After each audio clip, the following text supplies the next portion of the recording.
Hello, my dear students. Welcome to our digital platform Aravali education. आज की हमारी इस क्लास के अंदर मैं आपको राजस्थान राज्य शैक्षिक अनुसंधान एवं प्रशिक्षण परिषद उदयपुर के द्वारा प्रारंभिक शिक्षा पूर्णता प्रमाण पत्र परीक्षा 2025 यानी कि कक्षा 8वीं की बोर्ड परीक्षा 2025 के लिए जो राजस्थान राज्य शैक्षिक अनुसंधान एवं प्रशिक्षण परिषद उदयपुर के द्वारा जो मॉडल पेपर नमूना प्रश्न पत्र जारी किए हैं उन जो मॉडल पेपर्स की सीरीज में आज मैं आपको हिंदी विषय का जो मॉडल पेपर है उसका सॉल्यूशन, उसका जो संपूर्ण हल है वो इस क्लास के अंदर बताऊंगा। इससे पहले हिंदी इंग्लिश के पेपर का सॉल्यूशन है वो मैंने अपलोड कर दिया है। अगर आपने उसे अभी तक नहीं देखा है, नीचे डिस्क्रिप्शन बॉक्स में लिंक है, वहां से जाकर के आप इसे देख सकते हैं। आज की हमारे इस क्लास के अंदर मैं आपको हिंदी विषय के आंसर की बताऊंगा इस मॉडल पेपर की। तो इसका कंप्लीट सॉल्यूशन है वो इस क्लास में रहने वाला है, क्वेश्चन फर्स्ट से लेकर के जो भी इसका क्वेश्चन लास्ट है वहां तक। तो वीडियो को अंत तक देखिएगा और चैनल पर नए हैं तो चैनल को सब्सक्राइब जरूर करिएगा। तो करते हैं आपके हिंदी विषय के पेपर का सॉल्यूशन। तो आपका जो हिंदी विषय का बोर्ड का पेपर रहेगा उसमें जो समय रहेगा 2 घंटा 30 मिनट यानी कि 2.5 घंटे का समय रहेगा और जो टोटल नंबर रहेंगे वो कंप्लीट 80 नंबर रहेंगे, यानी कि जो पूर्णांक रहेगा वो 80 नंबर का रहेगा। तो 80 नंबर का पेपर है वो आपको 2.5 घंटे के अंदर कंप्लीट करना पड़ेगा। इस पेपर के अंदर जो आपके प्रश्न हैं वो कैसे पूछे गए हैं देखते हैं। वस्तुनिष्ठ प्रश्न सही विकल्प चुनकर कोष्टक में लिखिए, यानी कि जो पार्ट फर्स्ट रहेगा, जो सेक्शन ए रहेगा आपका, पार्ट फर्स्ट या फिर सेक्शन ए रहेगा, उसमें आपके जो वस्तुनिष्ठ प्रकार के जो प्रश्न रहेंगे यानी कि जो एमसीक्यू है वो रहेंगे मल्टीपल चॉइस क्वेश्चन, जिसमें 4 ऑप्शन होंगे और 4 ऑप्शन में से एक आपको जो करेक्ट है उसको सेलेक्ट करके भरना पड़ेगा। तो देखते हैं कि आपके प्रश्न हैं वो कैसे रहने वाले हैं। तो इस मॉडल पेपर के अंदर, हिंदी के मॉडल पेपर में जो आपके प्रश्न हैं वो किस तरह टाइप के रहने वाले हैं हम इसके बारे में कंप्लीट डिस्कशन करेंगे। तो आपका प्रश्न नंबर पहला है, वाह वह हंस पड़ा शहरी ठहरे न रेखांकित शब्द का अर्थ है। यानी कि इस प्रश्न के अंदर जो रेखांकित शब्द है उसका अर्थ क्या है। रेखांकित शब्द कौन सा है? शहरी। तो शहरी का अर्थ क्या होता है? इन चारों ऑप्शन में से सही है उसको आपको भरना है। तो पहला है आपका गांव में रहने वाला, दूसरा है कस्बे में रहने वाला, तीसरा है शहर में रहने वाला, चौथा है विदेश में रहने वाला। तो शहरी का मतलब कौन होता है? जो शहर में रहता है उसी को शहरी बोलेंगे। यानी कि जो ऑप्शन ब है, विकल्प ब है, वो इसका सही उत्तर रहेगा। तो आपको इसमें भरना है ब, जो कि इसका सही उत्तर है। अगला आपका प्रश्न है प्रश्न नंबर 2, बस की यात्रा पाठ के अनुसार बस की स्थिति कैसी थी। जो आपकी हिंदी की जो बुक का बस की यात्रा वाला जो पाठ है उस पाठ के अनुसार बस की स्थिति कैसी थी, बस की हालत कैसी थी, वो इन चारों ऑप्शन में से आपको बताना है। तो मैं ऑप्शन नहीं पढ़ूंगा, डायरेक्ट इसका आंसर बताऊंगा। तो इसका जो आंसर है, सही उत्तर है वो है, वो जो बस थी बहुत ही पुरानी थी, यानी कि ऑप्शन अ है वो इसका सही उत्तर है। तो आप इसमें भरेंगे अ। ठीक है। अगला आपका प्रश्न है प्रश्न नंबर 3, यह सबसे कठिन समय नहीं है, कवि ने ऐसा क्यों कहा। यह सबसे कठिन समय नहीं है, कवि ने ऐसा क्यों कहा।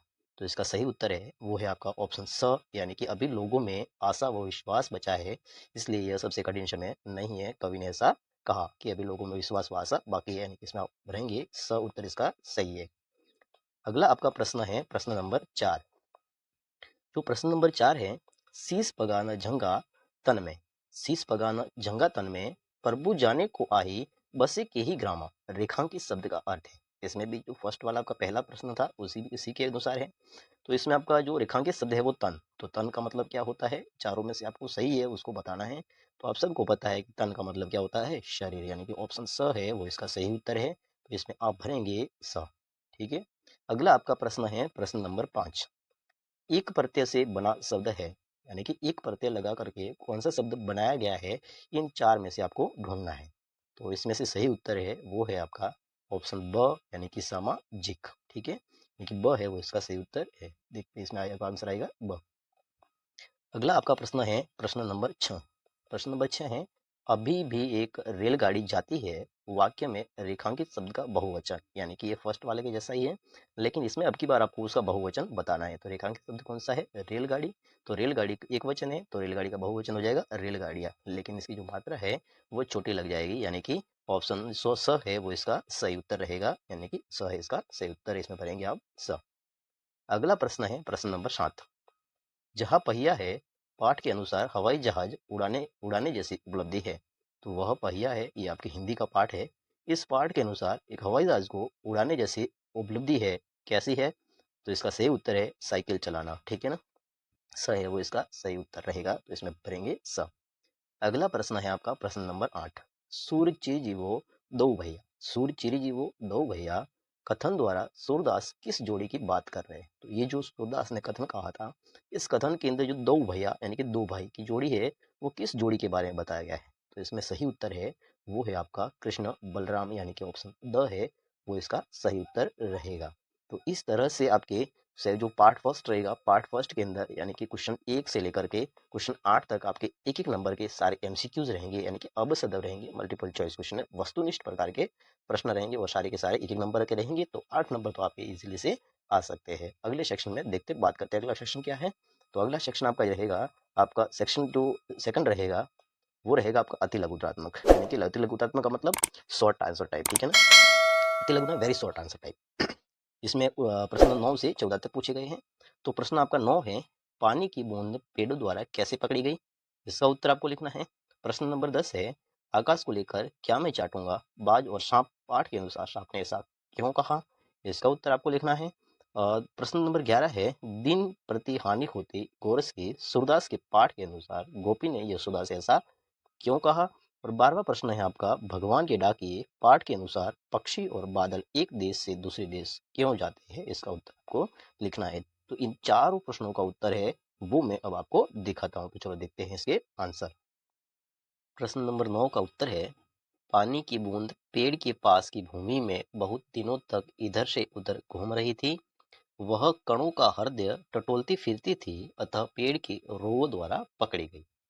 प्रश्न नंबर 10 का उत्तर है, सांप एक गुफा में रहता था और उसे ही आरामदेह और सुरक्षित मानता था। वह स्वतंत्र या खुले आकाश की अहमियत नहीं समझता था, इसलिए ऐसा कहा। प्रश्न नंबर 11 का उत्तर है, क्योंकि श्री कृष्ण अपने साथियों के साथ प्रतिदिन उनके मक्खन को चुरा लेते थे। प्रश्न नंबर 12 का उत्तर है, ये ईश्वर के डाकिये है जो ईश्वर का संदेश संपूर्ण विश्व को सुनाते हैं। अगला प्रश्न है आपका प्रश्न नंबर 13।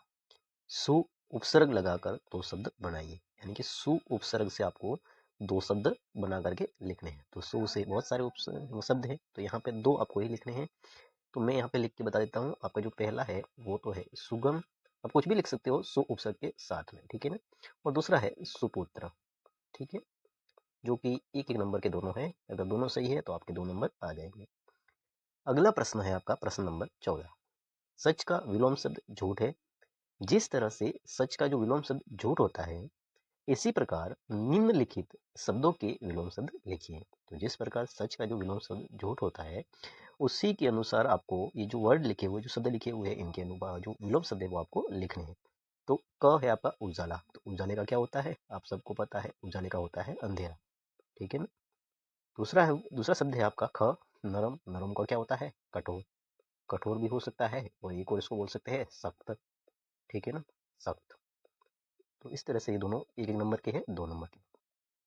अगला आपका जो तीसरा सेक्शन रहेगा, उससे तीसरा जो थर्ड नंबर का पार्ट रहेगा, उस पार्ट में आपको लघुत्रात्मक शॉर्ट आंसर टाइप के जो प्रश्न हैं वो रहेंगे 15 से 22 तक।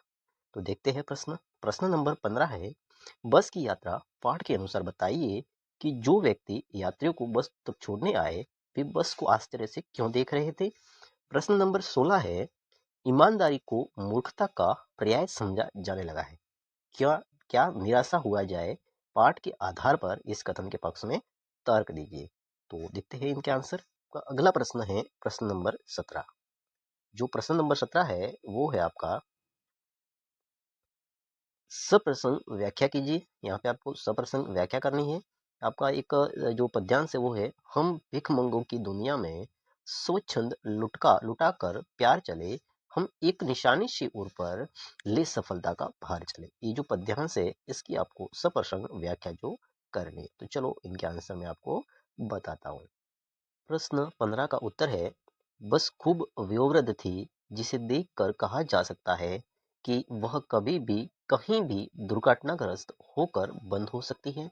वे आश्चर्य से देख रहे थे कि जैसे अंतिम विदा दे रहे हो।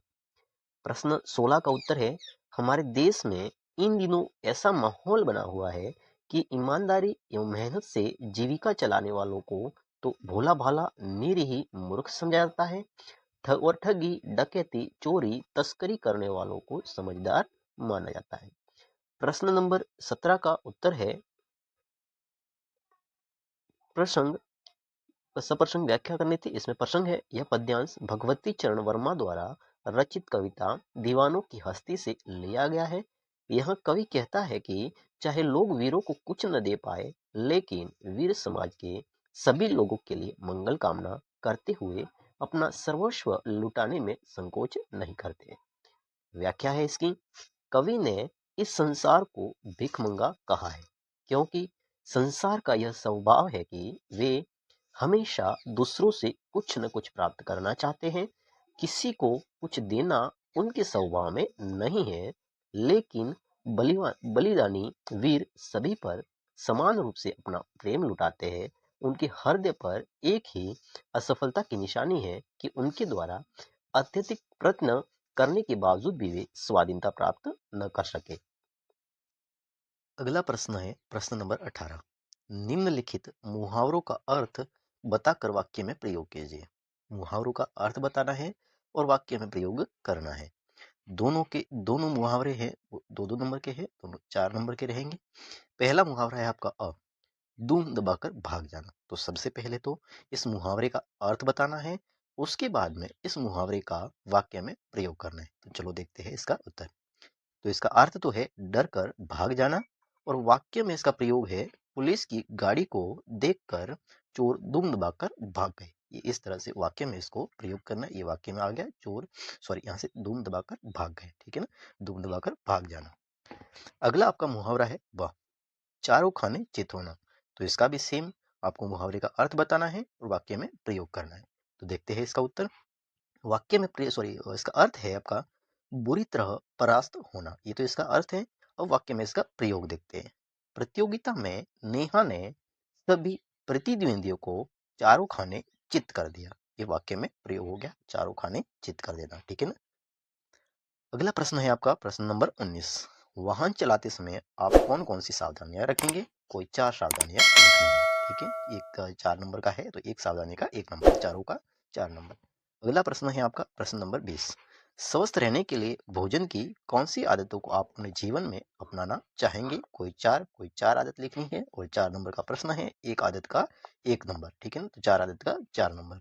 चलो इन दोनों प्रश्नों का उत्तर मैं आपको बताता हूँ। नंबर 19 का उत्तर है, पहली सावधानी है, वाहन चलाते समय हम यातायात चिन्हों का निर्देशानुसार पालन करेंगे। आप कुछ भी लिख सकते हैं, मेरे पास 4 मैंने लिखी है, आप देख सकते हैं, कोई सी भी 4 लिखनी है आपको। दूसरी है, शराब पीकर या नशे में वाहन नहीं चलाएंगे। तीसरी है, वाहन चलाते समय मोबाइल पर बातें नहीं करेंगे। चौथी है, वाहन की गति सीमा पर नियंत्रण रखेंगे। तो ये 4 सावधानियां थी जो कि आपके 4 नंबर के बराबर थी, यानी कि एक सावधानी का 1 नंबर। अगला प्रश्न 20 नंबर का, जिसमें आपको क्या बताना था, आज अच्छे जो भोजन की कौन सी आदतें हैं जो आप जीवन में अपनाना चाहेंगे, वो वाला था। तो इसमें कौन कौन सी आदतें हैं। एक आदत थी आपकी फर्स्ट, भोजन करने से पहले हमें हाथ को साबुन से भली भांति धोएंगे। दूसरी आदत है, स्वस्थ रहने के लिए हम ताजा एवं पौष्टिक आहार लेना चाहेंगे। तीसरी आदत है, स्वस्थ रहने के लिए जंक फूड का परित्याग करेंगे। चौथी आदत है, स्वस्थ रहने के लिए भोजन निश्चित समय पर करेंगे। यानी कि यहाँ पे भी 4 आदत लिखनी थी जो कि 4 नंबर के बराबर थी। आप कोई सी भी आदत लिख सकते हैं, मैंने ये। अगला प्रश्न है प्रश्न नंबर 21, नीचे दिए गए कोष्टक में से उचित शब्द का चयन कर रिक्त स्थान की पूर्ति कीजिए। यहाँ पे जो कोष्टक है, इस कोष्टक में से जो सही शब्द है उसको चुन करके आपको जो ये रिक्त स्थान है उनको भरना है। देखते हैं, पहला है आपका जाति न पूछो कि, तो पहले में आपका आएगा साध, ठीक है ना, जाति न पूछो साध की। तो पहले में जो उचित शब्द है वो आएगा आपका साध। दूसरा है आपका पूछ लीजिए ज्ञान। तो दूसरे में आएगा आपका ज्ञान है, वो इसका सही उत्तर है। अगला प्रश्न है, तो कर में फिरे। तो यहाँ पे आएगा माला। तीसरी में आएगा माला। माला तो कर में फिरे जीभ फिरे माही। तो जीभ कहाँ फिरती है? मुख में, यानी कि मुख है वो इसका सही उत्तर है, मुख। अगला प्रश्न है प्रश्न नंबर 5। जग में कोई नहीं। तो जग में बैरी कोई नहीं, ठीक है ना, तो इसमें रहेगा आपका बैरी। अगला है 6। जो मन में होए मन में शीतल। यानी कि जो 6 रिक्त स्थान थे, इन 6 रिक्त स्थान के आपके एक एक नंबर के थे, यानी कि 6 इंटू 1, यानी कि 6 रिक्त स्थान है वो एक एक नंबर के थे, यानी कि यहाँ से आपको टोटल 6 नंबर मिलने वाले। अगला प्रश्न है प्रश्न नंबर 22। प्रश्न नंबर 22 है, निम्नलिखित शब्दों को उनके हिंदी अर्थ से मिलान कीजिए। यहाँ पे शब्द हैं, यहाँ पे इसके हिंदी अर्थ है, उनके साथ में इनको मिलान करना है। तो देखते हैं, पहला है आपका पगा। तो पगा का मतलब क्या होता है? पगा का मतलब होता है पगड़ी, यानी कि ये मिलेगा र से, ठीक है। दूसरा है झंगा। झंगा का मतलब होता है, तो ये मिलेगा आपका ढीला कुर्ता, यानी कि या से, ठीक है। तीसरा है आपका दुपट्टी। दुपट्टी का मतलब होता है अंगोछा, अ, ठीक है। चौथा है उपान्ह। उपान्ह का मतलब होता है जूता, यानी कि ब, ठीक है। पांचवा है आपका महावत। महावत कौन होता है? हाथीवान, जो हाथी चलाता है उसको बोलेंगे महावत, यानी कि स। और लास्ट जो बचा है वो एक मिल जाएगा अभिरामा का मतलब सुंदर, द, ठीक है। अगला है आपका पार्ट 4। जो पार्ट 4 है वो यहाँ पे आपके निम्नात्मक प्रश्न है, ऐसे टाइप है पार्ट 4 के अंदर, ठीक है। तो निम्नात्मक प्रश्न 23 से 25 तक। प्रश्न नंबर 23। निम्नलिखित गद्यांश को पढ़कर नीचे दिए गए प्रश्नों के उत्तर दीजिए। 2 2 2 4, यानी कि 4 प्रश्न है जो कि 8 नंबर के हैं, ठीक है ना, यानी कि हर एक प्रश्न है वो 2 नंबर का है। 4 प्रश्न आपको इस गद्यांश में से आपको उत्तर देने हैं चारों प्रश्नों के। देखते हैं, ये आपका गद्यांश है, बदलू मनिहारा था, बदलू वाला, यहाँ से लेकर के यहाँ तक। आप इसको वीडियो को रोक करके अच्छे से पढ़ लेना, मैं इसके उत्तर आपको बताता हूँ, ठीक है। तो इस गद्यांश के अनुसार जो पहला प्रश्न है आपका क, बदलू कौन था? तो इसका उत्तर है, इसका उत्तर को पहली लाइन में ही है, बदलू मनिहारा था, चूड़ियां बनाने का काम करता था, ठीक है ना। तो यहाँ पे आप उसको आपको उत्तर लिखना है, बदलू मनिहारा था चूड़ियां बनाने वाला, ठीक है ना, या फिर बदलू चूड़ियां बनाने वाला मनिहार था, ठीक है ना। इस तरह से आप उसका उत्तर लिख सकते हैं। अगला प्रश्न है ख, बदलू का पैतृक पेशा क्या था? तो बदलू का पैतृक पेशा क्या था? चूड़ियां बनाना उसका पैतृक पेशा था, यानी कि चूड़ियां बनाना उसका पैतृक पेशा था। अगला प्रश्न है प्रश्न ग, ये भी इसी पैसेज इसी गद्यांश के अनुसार है। आसपास के लोग बदलू से क्या ले जाते थे? तो इसका उत्तर है वो आपको यहाँ मिल जाएगा कि आसपास के गांव के लोग भी उससे चूड़ियां ले जाते थे। आसपास के गांव के लोग उससे क्या ले जाते थे? चूड़ियां ले जाते थे, ठीक है। अगला आपका प्रश्न है घ, इसी गद्यांश के अनुसार है क, वस्तु विनिमय क्या है? तो वस्तु विनिमय किसे कहते हैं वो यहाँ से आपको देखना है कि उसका अभी तक वस्तु विनिमय का तरीका था और लोग अनाज के बदले चूड़ियां ले जाते थे, यानी कि एक चीज के बदले दूसरी चीज देना। जैसे कि बदलू है वो चूड़ियां देता था लोगों को और लोग उसको देते थे अनाज। इसका मतलब एक वस्तु के बदले दूसरी वस्तु देना, उसी को वस्तु विनिमय कहते हैं। इसका उत्तर लिखना था आपको, ठीक है। अगला प्रश्न है आपका प्रश्न नंबर 24। जो प्रश्न नंबर 24 है वो है आपका, आप राजकीय बालिका उच्च प्राथमिक विद्यालय उल्लासपुरा की छात्रा रोहिणी है। आपके पिताजी का स्थानांतरण कोटा हो गया है, आप भी उनके साथ कोटा जा रही है। अपने प्रधानाध्यापक जी से स्थानांतरण प्रमाण पत्र हेतु प्रार्थना पत्र लिखिए। यानी कि यहाँ पे आपको टीसी पर एक एप्लीकेशन लिखनी थी, प्रार्थना पत्र लिखना था। अगला प्रश्न है आपका प्रश्न नंबर 25 और ये आपका आखिरी प्रश्न है, लास्ट प्रश्न। प्रश्न 25 प्रश्न है आपका, निम्नलिखित में से किसी एक विषय पर निबंध लिखें। तो यहाँ पे किसी एक के ऊपर आपको निबंध लिखना था। क है मोबाइल की उपयोगिता, ख है पर्यावरण संरक्षण, ग है रक्षाबंधन और घ है शिक्षा का महत्व। किसी एक के ऊपर आपको निबंध लिखना था। चलो मैं इन सब के ऊपर आपको निबंध बता देता हूँ, आपको जो अच्छा लगे वो याद कर सकते हैं आप। तो इसका उत्तर है, टीसी पर एक एप्लीकेशन है, सेवा में श्रीमान प्रधानाध्यापक महोदय, राजकीय बालिका उच्च प्राथमिक विद्यालय उल्लासपुरा, ठीक है। नाम सेम रहेगा आपका, जो प्रश्न में नाम है वही यहाँ पे आता है। विषय स्थानांतरण प्रमाण पत्र के संबंध में। महोदय, उपयुक्त विषयानुसार नम्र निवेदन है कि मेरे पिताजी का स्थानांतरण यहाँ से कोटा हो गया है। मैं परिवार सहित उनके साथ कोटा जा रही हूँ, इसलिए यहाँ अध्ययन करने में असमर्थ हूँ। अतः प्रार्थना है कि मुझे स्थानांतरण प्रमाण पत्र दिलवाने की कृपा करें। धन्यवाद। आपकी आज्ञाकारी शिष्या, नाम रोहिणी, कक्षा 8 ब, और यहाँ पे आपको आपकी दिनांक लिखनी है। अगला प्रश्न है आपका प्रश्न नंबर 25। जो प्रश्न नंबर 25 का उत्तर है, किसी एक के ऊपर आपको निबंध लिखना था। तो यहाँ पे मैंने चारों आपके जो थे क ख ग और चारों तो ऑप्शन थे, चारों के ऊपर मैंने यहाँ पे निबंध आपको बता दिए हैं। आप वीडियो को रोक करके देख सकते हैं और आप याद कर सकते हैं। ठीक है, ये जो पहला है आपका मोबाइल की उपयोगिता, प्रस्तावना, मोबाइल फोन का उपयोग, मोबाइल फोन से हानियां और उपसंहार। ठीक है, अगला है आपका ख। दूसरा टॉपिक था आपका पर्यावरण संरक्षण, इसमें प्रस्तावना, पर्यावरण संरक्षण की समस्या, पर्यावरण संरक्षण का महत्व, पर्यावरण संरक्षण के उपाय और उपसंहार। अगला आपका टॉपिक है रक्षाबंधन। ठीक है, तो रक्षाबंधन टॉपिक है ग, इसमें प्रस्तावना, त्योहार मनाने का कारण, मनाने का तरीका, उपसंहार।